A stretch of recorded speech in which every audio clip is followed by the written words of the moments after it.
shooting down in the woods.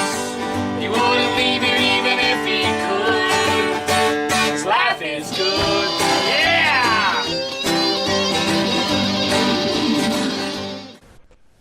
Hey everybody, Hickok45, your internet shooting companion, coming to you from Tennessee, the home of, wow, Dolly Parton, and lots of pumpkins, lots of watermelons, lots of beautiful trees. The foliage is becoming gorgeous right now. All the big oaks and hickories on the place are really putting on a show. They're starting to. My favorite time of the year, the fall. So, kind of in the mood to talk about guns or chat with you. I don't see any of you around. I'm out here in the reloading room. Lots of ammo and odds and ends, especially odds and ends. Don't see any of you, but I'm going to talk to you anyway. Pretty weird, huh? So I'll talk about some different things, some guns we've been shooting lately, maybe a little bit about Knob Creek, Steve Lee, who knows what else will come to mind. So let's just see what I talk about. You'll probably find out at the same time I do.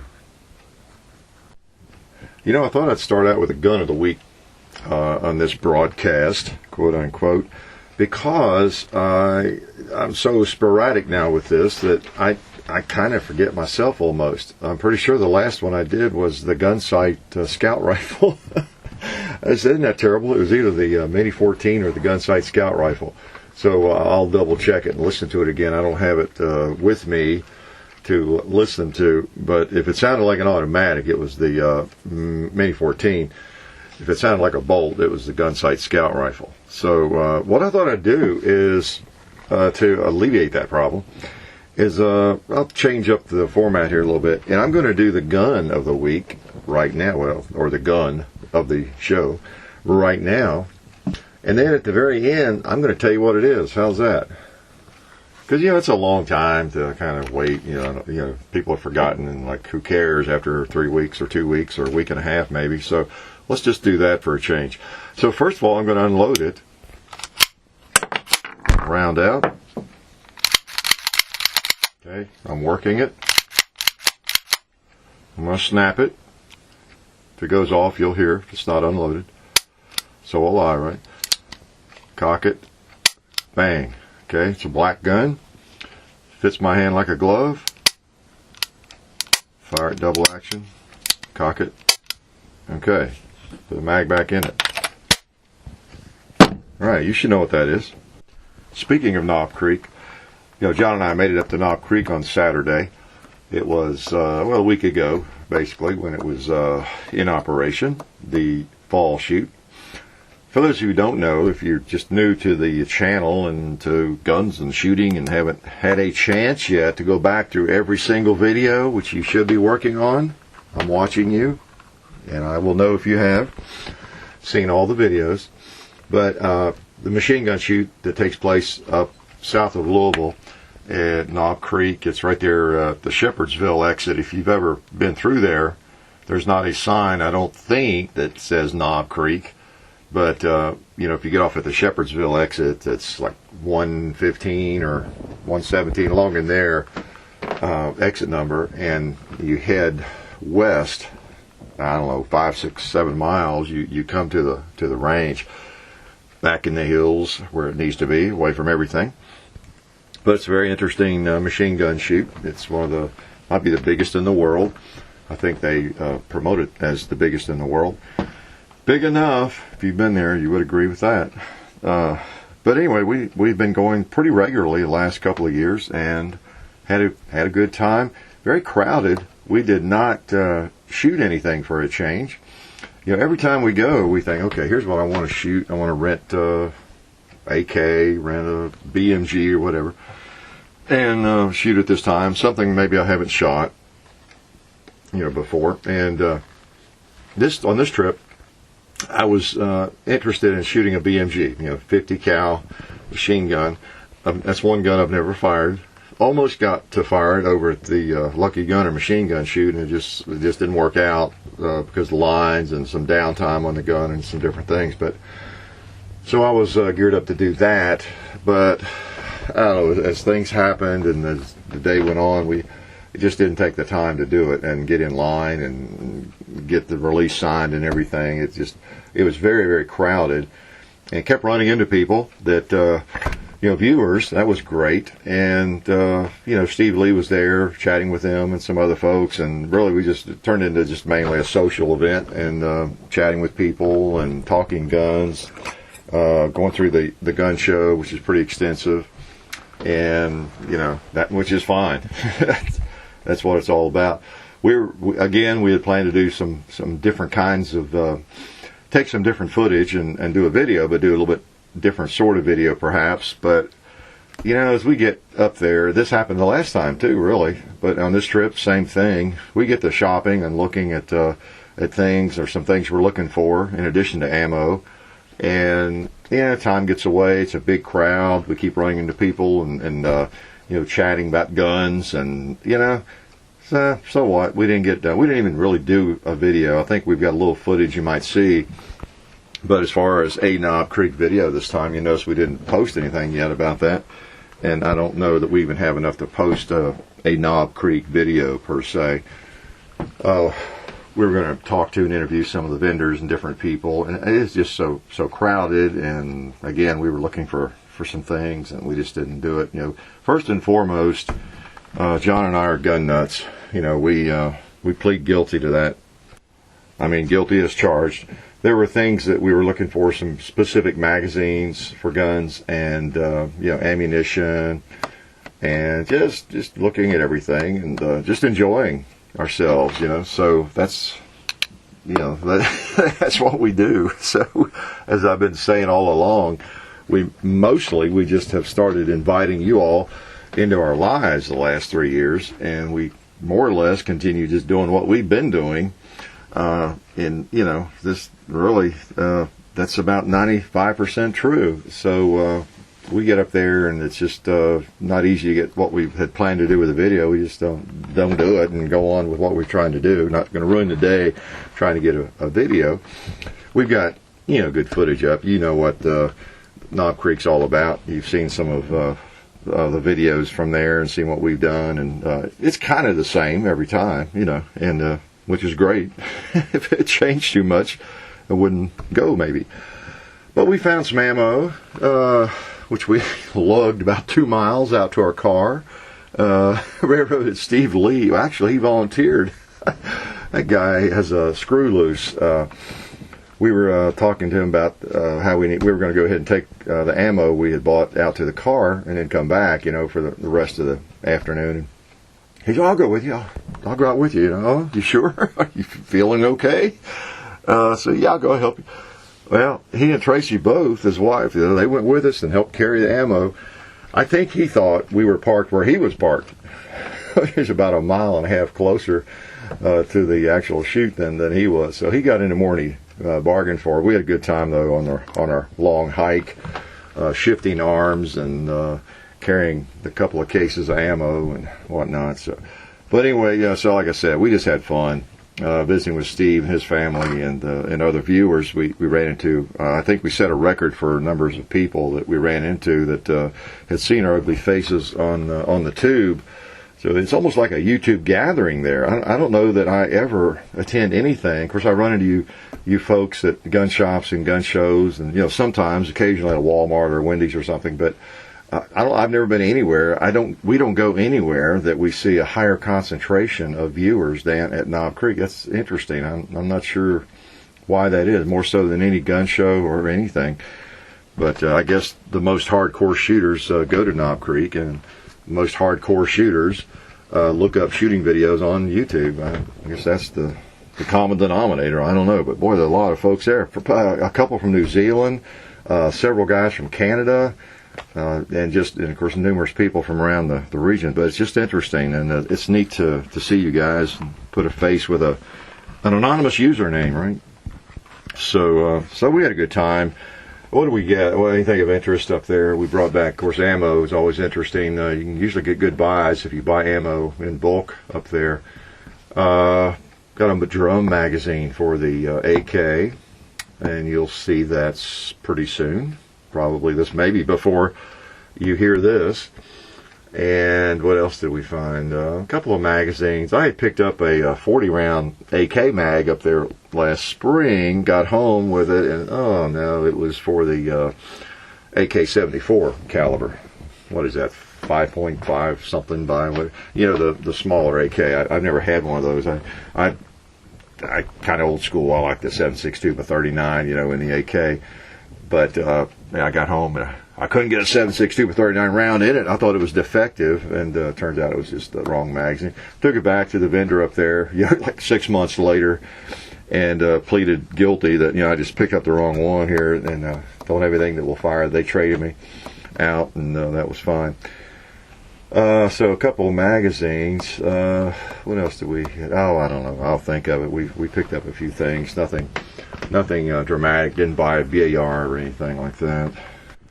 Speaking of Steve Lee, and again, if you're new to the channel and you don't know, and you know, a lot of people are, because you know we get hundreds of new subscribers every day, and just people that stumble in. I'm sure way beyond that every day that are new.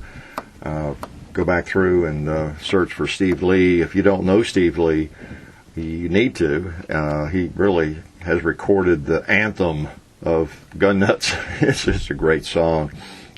It's one of my favorites. I mean, literally favorites, quote unquote, on my channel. So click on favorites, and find Steve Lee's song there, the I Like Guns, and then you can go to his channel and see some more. He has some more videos up now of some of his other songs.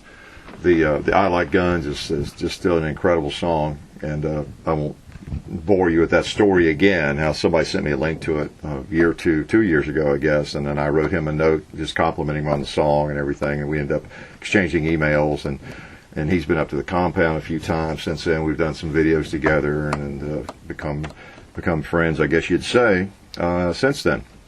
So he's in the States right now, as I record this at least, and we spent a long day together about a week ago, 10 days ago, here at the compound, involved in some video work and stuff for him, really, and for us too. I can't say maybe a lot about it. I don't know. I don't want to even come close to getting into some I'm not, it's too early to talk about that he's doing. You know, he's got a new CD coming out really soon, and there might be something about Hickok45 on there, you never know, and just some things like that, and some video we're working on, and but that's all kind of down the road a ways, so you can kind of be watching for that.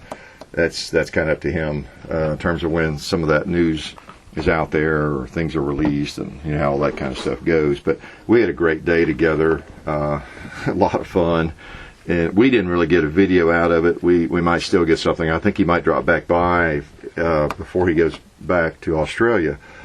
It's just a matter of whether or not we can do it on a weekend, because with my schedule, I don't know if we'll have any daylight to do anything. But that's okay. We've got a lot of videos together if we don't get something, and there's something pretty cool coming, I think, from that day's work down the road. But Steve's a great guy, some great music, great songs, and just enjoys life. I mean, as much or more than anybody I know. He is a character. He really is. So we've enjoyed having some time with him and his family over the last week, both here and then up at Knob Creek, where he was doing some work and play and helping carry ammo to our car. So we had a good time there. But anyway, if you don't know Steve Lee, look him up. And, you know, once you hear the I Like Guns song, it'll be playing in your ears for a while. And speaking of machine guns and all those kinds of fun things, you've likely seen the Uzi video by now. We had fun with that. Oh boy, as I said in the video, you know, it took me back, because I really do miss my video or my Uzi now. That was a fun gun. It's a little tank. It's just, you know, I like classic firearms, as you know, and so at the time it wasn't necessarily considered a classic, you know, that, well, although even in the early 80s it'd been around a long time. But I was just thinking of it at the time as a cool gun, that's out there being used, like an MP5 or something, today, Glock 18. But, as the time has passed, it really is kind of a classic almost, maybe not so much as a Thompson submachine gun or something, or a Tommy gun, but it's kind of a classic, and I still wouldn't mind owning one just because it's so fun to shoot, and it is a classic.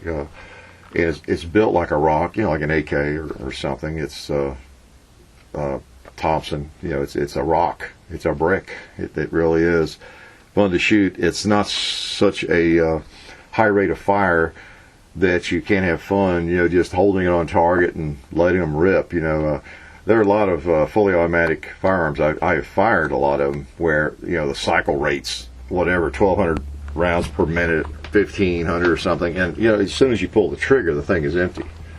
And if you've not fired those guns very much, you might be of the impression that the higher the rate of fire, the cooler, the better it would be, the cool factor, fun factor. Not necessarily. Not necessarily at all for me. I fired an Ingram Mac 10 and 11. I mix them up. One of them's 9mm, I think. One's 45 ACP. But as soon as you pull the trigger, the 30 rounds or whatever those mags hold are gone. It's like, zoop, they're just out. And if you're not really hanging on to that thing, you're shooting at clouds with a 45 by the time that last round leaves. And so those are all right, but I really prefer something with a slower rate of fire. It's still a machine gun. It's still a submachine gun, and they're just fun. Now the MP40, and then what is it? What is I fired at the Lucky Gunner? Is that a Sten gun? I guess it was, but grease gun. But it was really slow rate of fire. I could fire it faster. I was tempted to switch it on semi-automatic so I could fire it faster. Literally, not just kidding around. And but the Uzi's just about right. I like that because you can hold that thing on target pretty well and have a lot of fun with it. And it's not empty as soon as you pull the trigger, for one thing.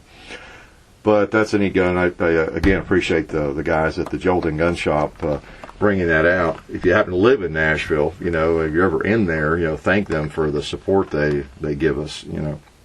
I know everybody has their own loyalties to certain gun shops and that kind of thing, and we've all been in some gun shop where they wouldn't trade with us the way we wanted to trade, or they wouldn't sell a gun, they wouldn't discount a gun as we wanted, or they were asking another $15 higher than someone else, and we thought that was outrageous or something or whatever. But so I know everybody has their own gun shops they prefer. I tend to go to a lot of gun shops. I try to have a good relationship with really every gun shop, in the Nashville area, because you never know what you'll run into. And I've always been kind of a gun shop hound, whatever that means. But I just like to prowl around and see what people have, what kind of accessories they might have hanging on the wall. You never know what you'll run into. You maybe find a magazine you've been looking for that you can't find anywhere else. You haven't even seen it at a gun show, but stop in some gun shop and they'll have it just randomly hanging there on a rack or something. Just things like that, or a box of ammo you can't find anywhere else. You almost forgot to even look for it, and nope, they've got one. Or someone has just come in and traded some hard to find firearm that you've been interested in seeing at least, and maybe purchasing, and you just don't ever see one very often. And there one is, maybe some little hole-in-the-wall gun shop somewhere. So you just never know, because they're pretty active, most of them, in trading and selling and buying and all that sort of thing. But anyway, if you're ever in Jolton in that shop, you might thank them for the support they give us, and we appreciate that.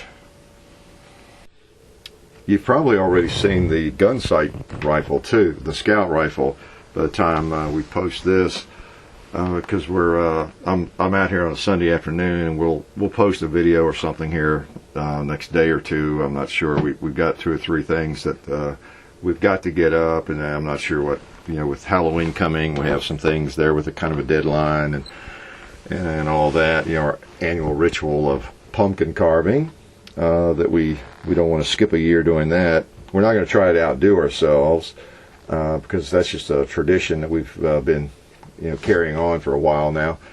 This will be, unofficially, we've done it even before, a couple of years back, but this is the official, this will be the official Pumpkin Carving 3 video.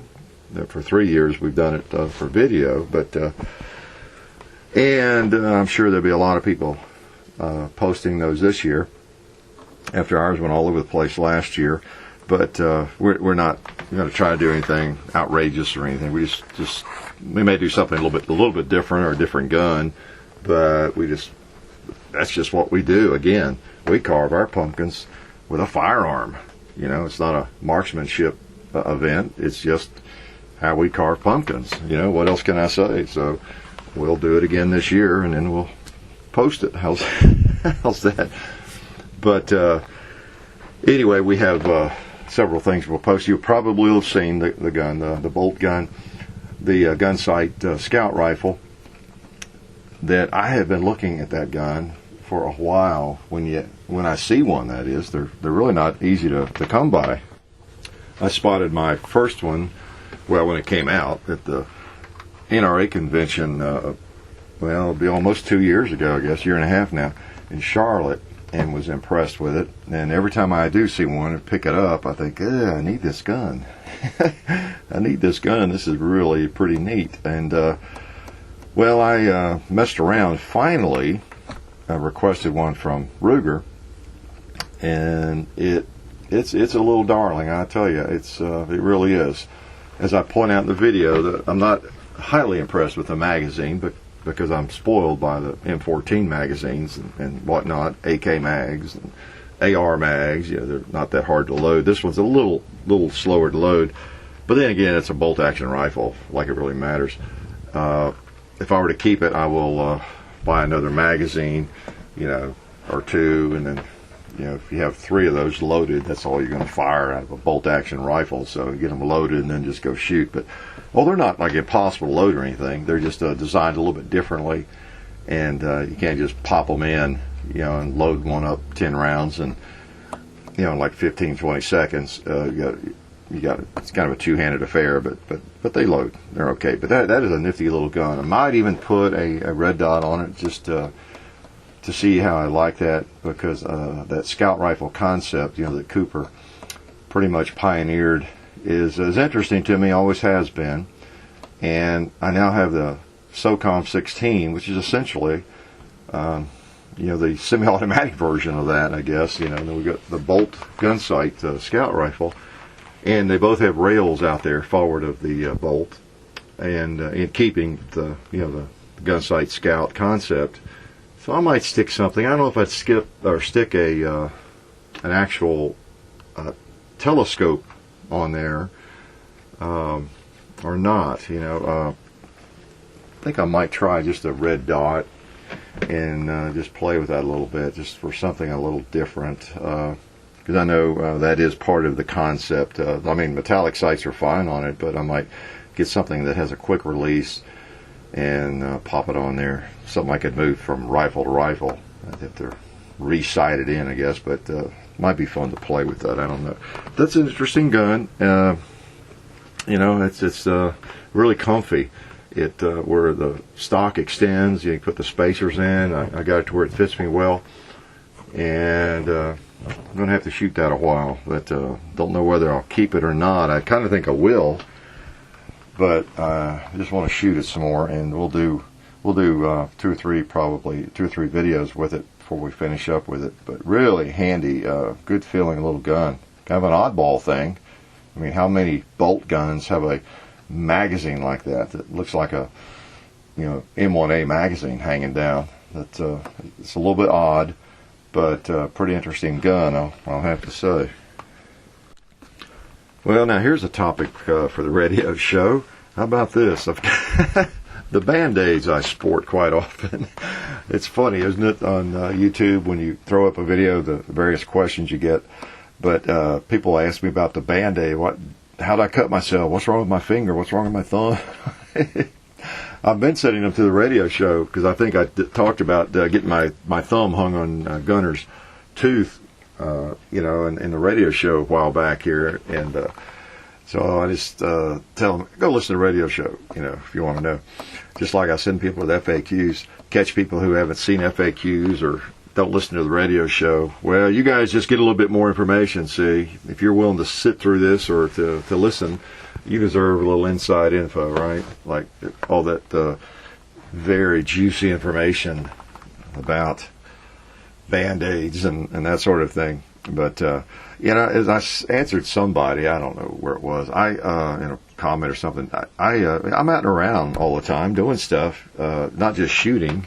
I guess some people are thinking, oh, I bet he shot his finger and he just won't admit it, or something, or he got his finger too close to the muzzle. Don't think that's ever happened. I'm just doing stuff. I probably pull out my pocket knife 40 times a day and cut something and do something, open something. And you all know, y'all that are kind of outdoorsmen and, you just not sitting on the couch all day.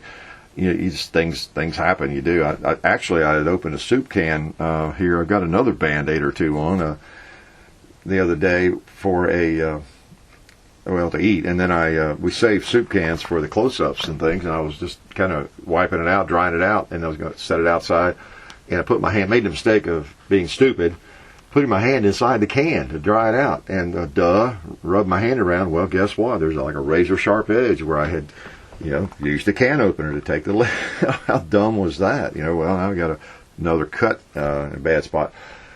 And I'm looking at that Band-Aid right now. That's about to heal, I think, here. It's in one of those places where, you're moving all the time. That's the problem with your hand, your fingers, where you put something on it, but you're moving it constantly, and so it's slower to heal. And that's why I put Band-Aids on as soon as I get something like that, just so I can go on and do what I'm doing and not make it worse, and then hopefully it'll heal here. And then yesterday we did a video you'll be seeing for too long where I fired a double-barrel shotgun, a couple of slugs simultaneously, which I've done before. I know what's coming when I do that. And but man, I caught it. I tell you, this time a little blood to show from that action. If you've ever done that before, fired a double-barrel shotgun with two triggers, which it has to have two triggers to fire them both at the same time. The risk there, well, actually, just firing one barrel. Anytime you're firing a really hard-kicking round in a double-barrel shotgun with double triggers, you've got to really pull back, and cause what happens is the back of the front trigger catches your knuckle, on the finger that's on the rear trigger, if that makes sense, because you think about it, your knuckle is just right there, an eighth of an inch or almost right up against the back of the front trigger as you shoulder the gun, and then that really quick, massive recoil, it's going to throw the gun rearward, of course, and it's just like someone taking a screwdriver and smacking you on the finger if you don't have a hold of that thing right. Even when you're consciously trying not to do it wrong, it's difficult sometimes. But anyway, you'll see a video, and not that you're going to see any blood or anything. I just tough it out as usual, and the smile that you see is about half smile, half grimace. But it's fun. If I'm going to get hurt, I want it to be from slinging big chunks of lead, right? So anyway, I stick Band-Aids on, and yeah, I've got a Band-Aid on my hand. I don't think anything about it, but it is funny, the questions that come up and the people that are concerned. My guess is it's mostly from someone who does sit on the couch maybe, and they don't ever cut themselves or hurt themselves, scrape them. I rarely cut myself. Or if I do, it's not on my knife. It's just something I'm doing, hanging targets, messing around with stuff, heavy stuff, throwing anvils, There's just a lot of ways to get a boo-boo when you're doing stuff, You guys know that get out of the house occasionally, right? I don't know that I've mentioned it, or maybe I have, but I did go ahead and purchase the Mini 14. I forget what I've said lots of times, but I did buy that and the SR40. That SR40 is pretty nice. I could have done without that. It was those things are priced so reasonably, the 40 caliber and the Ruger, and I do get them wholesale. I mean, they're a used gun after I shoot them and do everything, and they give me a really good price on that stuff, wholesale, if I buy it. And, I just have no restraint, I guess. But a really, really fair price on that. So I went ahead and bought that. It's just a neat gun. Another nice 40 caliber.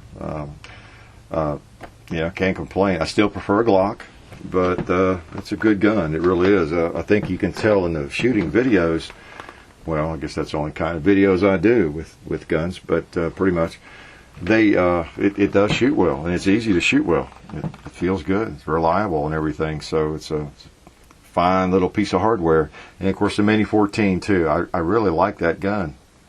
If I had to choose between it and an AR, I think the AR would win.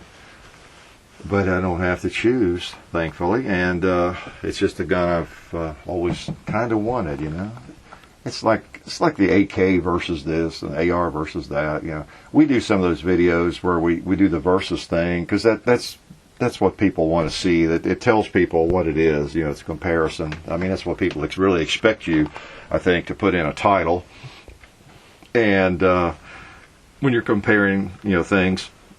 But when we do that, generally, and a lot of other YouTubers too, I guess, it's we're just kind of comparing the two, the differences, the similarities, and everything. And the Mini 14 is different from an AR. An AR is different from an AK. But it's not necessarily to come out with a big decision on which you should own or I should own. My advice, if you can afford it, own them all. They're all fun and they're all great guns. I guess if you're doing something geared to the military or somebody who's planning to be a mercenary and heading off to parts unknown, next week or something, maybe it's different. Where little things might be big things, but I just like any quality firearm. They're fun, no matter what it is. I mean, unless it doesn't work, as long as it's reasonably comfortable, it's reliable, shoots a cartridge I like, it's kind of handy, has some purpose. It's of course purpose gets into a totally different subject, I guess. That really has to do with what not only the purpose of the gun is, but what your purpose is, or my purpose. And one of my purposes is not to see how tight a group I can shoot at 400 yards from a bench, or a ransom rest. That's just nothing I've really ever been interested in. I just like to be able to hit something as best I can, standing and and plinking, even with iron sights out there, 200-300 yards, or 80 yards or 50 yards. If I can hit something, that combat accuracy, I guess, is what I'm talking about. And that was a concept Cooper had with the scout rifle. It's just something that was a really nice general purpose gun that was accurate enough, held enough ammo, was powerful enough, and a handy gun that's not too heavy and not too big, that you could use for anything: hunting, defense, plinking, just whatever. Kind of a ranch rifle concept, and those are the kinds of guns that appeal to me. Just good all-around guns, And I think, here I'm wandering again, but I think some people that live in an area where they can only shoot at a range, which is a lot of people, a public range maybe, and what everybody does is they go set up on a table, shooting table there, and put paper out there at 100 yards or 50 yards or something. Then that's kind of the orientation. What kind of group can I shoot? And so that's some people's entire orientation and how they judge and value a firearm, particularly a rifle, I think. Because that's just, what else do you do with a rifle? They don't necessarily have a place where they can go like plinking and stump shooting or hit some swinging plates out at 50 yards, 100 yards, or 150. So their orientation is totally different. So I understand that. But I'm just interested in kind of a practical accuracy thing. Now, again, what's practical? I was talking with my barber, the guy that I found cut my hair recently, that was in the military and was a sniper. What he sees as practical, that is totally different from me. You know, when you're talking about something to impress him, would have to shoot a pretty good group at a half a mile, you know, or a mile. That's totally different. But for me, I just like something that shoots pretty well at anything I can see. How's that? Because I can't see anything at 400 yards, 500 yards. Put a 12-inch plate out at 500 or 600 yards. Well, whether or not the gun will shoot that accurately is almost irrelevant to me. I don't know that I could see it well enough by putting the sights on it to hit it. You know, even from a bench rest. I don't know. Maybe I don't know. I just haven't done that much. But anyway, I'm keeping that a Mini 14 as a sweet little shooter, and kind of enjoy that. You know, speaking of Band-Aids and various things you see pop up in the videos, where John's working full time and everything else, and of course so am I. We get together at various times, and we may do 2 or 3 videos on a Saturday or something.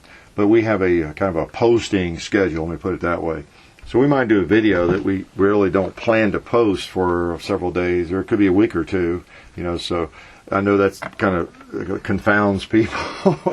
I forget what it was we posted recently, that there was that Band-Aid again on my thumb. You know, that reminded me of that, where you know, I'd caught Gunner's tooth, and I think we probably posted a couple of videos since then where that had healed. You know, so that it's like that's probably one thing that exaggerates the Band-Aid issue. You know, it's like, wow, Hickok's hurt his thumb again. You know, what's he doing, man? So keep that in mind. You know, the order in which we post things, you know, is not necessarily, you know, the order in which we actually made the videos or whatever. We try to, for example, if we have, say, 5 videos we try to, Gunner out there playing. I got him locked out of the reloading room. You know, it's terrible, isn't it? But he's had a big old gallon jug that we sell moonshine in. No, it's a big old gallon plastic milk jug or something. And he just he couldn't even have heard me if he'd been in here playing with it. But he's out there running around with it, going crazy. But if we have 4 or 5 videos, we just try to use a little bit of logic, and there's different rationale, you know, for posting certain things at certain times.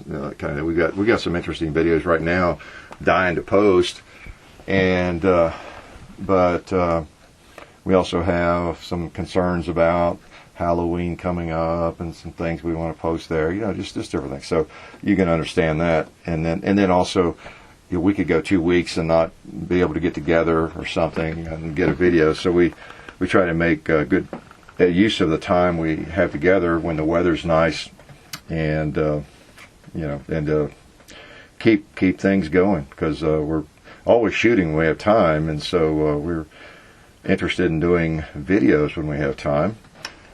This radio show, for example, I'm talking right now, we may not, there may be a few days before I get it up. That's why I'm not sure what video you might have seen and that sort of thing before you hear this. But just keep in mind, the posting order sometimes might fool you a little bit on things like that. For example, we've got a couple more Uzi videos you'll be seeing. But we're not, you know, we just thought, it doesn't make sense. We got some other things, and so why post everything we did with the Uzi, you know, slam it all up there on the same day necessarily. So we like to spread some things out a little bit, and that's why I think it was the Python that, you know, like a month later we posted the close-up. You know, that sometimes confuses people. What? I thought I didn't know you still had that gun. Well, we don't, but you know, when we have a gun, we try to do several different things with it, of course. You know. And so just trying to be smart about things. I know that's hard to imagine, but we try to be smart about things when we have an opportunity. And speaking of that, we might have a gun or two. You never know sometimes. We've not even done a video with. And we try to be receptive to people. I've had a lot of requests to, thousands probably, of requests for a CZ, you know. So I've been looking at those, and like as I've told you before, we're trying to put everything. We get some revenue, of course, from our ads, and spend a fortune on ammunition. But are able to purchase guns occasionally, and so we're trying to be receptive, put everything back into the project, and more actually. It's just kind of the way we're operating right now, especially before I retire. I'm a poor man, right? But I recently bought a CZ. Yes, you guys that listen on the radio, you learn things, don't you, that nobody else knows. And in fact, that's what you heard in the first segment when I pulled out a gun and worked the action. Let's do it again. Yep, it's a CZ. Now, I try to get something that's semi-representative whenever I'm going to do a video, but especially if it's a gun I'm trying to acquire, purchase, or something. I won't have 4 or 5 different CZ models, over the next months, that's for sure, because there's too many other guns that people want to hear, and then we want to try to have some variety. So there's a H&K, and like I had an H&K, P30, I guess it was. That was kind of cool. So at some point I'd like to get a 45. I'm not sure. People keep asking for the USP. I kind of like that regular H&K, like the H&K 45, better than the USP in terms of, just feeling it. It just seems more like something I would like, possibly even carry. I don't know. But I probably get more requests for the USP in the 45. I don't know. But anyway, I have to come to a decision on those whenever. Now, I don't know when I'll do that. That's a pretty expensive gun. It's twice what the CZ is. But that's the thinking process. And same with the CZ. There's 40 different models of it. So I try to keep into consideration what I think people want to see most, but also, especially if it's one I'm forking over my bucks for, I also think about what one I would like the most, and that if I had to carry one of those, or that was going to be my gun, a CZ of some sort, which one would I like to have? Just in case I want to keep it, because I don't like to really buy guns just knowing I'm going to trade it off in 2 months after I do some videos with it. I like guns. I like all sorts of them, and I've had a CZ variation in my life. I remember how great it felt. And so anyway, what I did was I bought the CZ 75B. It's kind of the old school metal, no rails. It's not polymer. It's all steel, and it just feels great to me. It feels great. So I mean, I know the polymer model is lighter and everything, and it might be what you're looking at if you're looking to carry one, but it's a CZ, and they have the same feel, and if one operates, they all operate. I'm sure there's not a lot of difference, among them, other than just the accessories, the features, and the add-ons and that kind of thing. So I just decided I want this basic model, because I'm not likely to be carrying a big 9mm CZ in a holster, probably, So I just thought I'd get the metal one. It's not going to replace a Glock 19 for me. That's what I'm, I guess, trying to say. And but yet, who knows? Maybe just this old metal classic CZ might be one I'd want to keep. So that's what I got, and that's what I was working the action on. Early on there. I've shot it some, and we haven't even done a video with it. We just can't seem to get time. We've got other things we've been doing, but we will do one here one day, and then you'll see it. So I do have a CZ, and it shoots well. It fits my hand like a glove. One thing about a CZ, I don't know that there's another handgun on the planet, and I knew this, that fits the hand better.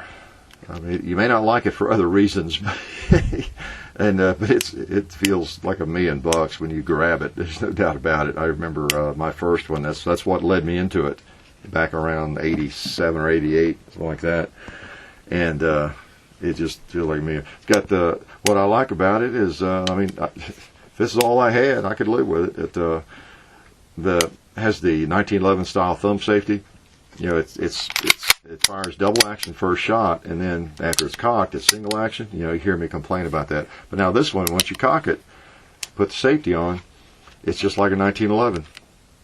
You know, and I know some other guns are like that. You can flip off the safety, but it's got some weird safety on the slide or some goofy thing.